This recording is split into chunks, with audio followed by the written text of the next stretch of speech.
नमस्ते सबैजनालाई।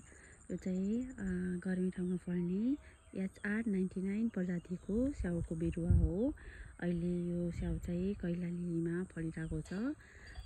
यदि हजुरहरूलाई स्याउको बेर्ना चाहिएको छ, आवश्यक पर्यो भने चाहिँ यो भिडियोमा दिएको नम्बरमा कन्ट्याक्ट गरेर बोट खरिद गर्न सक्नुहुन्छ।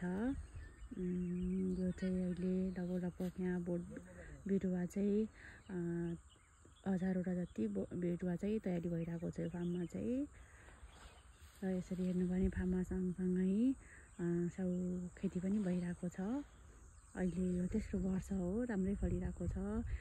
सुरुको वर्षमा चाहिँ बोट सानै सानो भएर नराखेर स्याउ उत्पादन गरिएन भने त्योभन्दा पछि चाहिँ लगातार यो वर्षसम्म दोस्रोचोटि हामीले स्याउ उत्पादन गरिसकेको छौँ। अब फेरि बिस्तारै फुल फुल्ने सिजन भइरहेको छ, हेर्न सक्नुहुन्छ।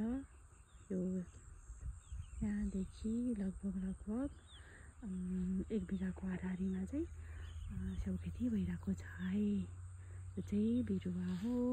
आवश्यक पर्यो भने भिडियोमा दिएको नम्बरमा सम्पर्क गरेर बिरुवा खरिद गर्न सक्नुहुन्छ। हस्, धन्यवाद।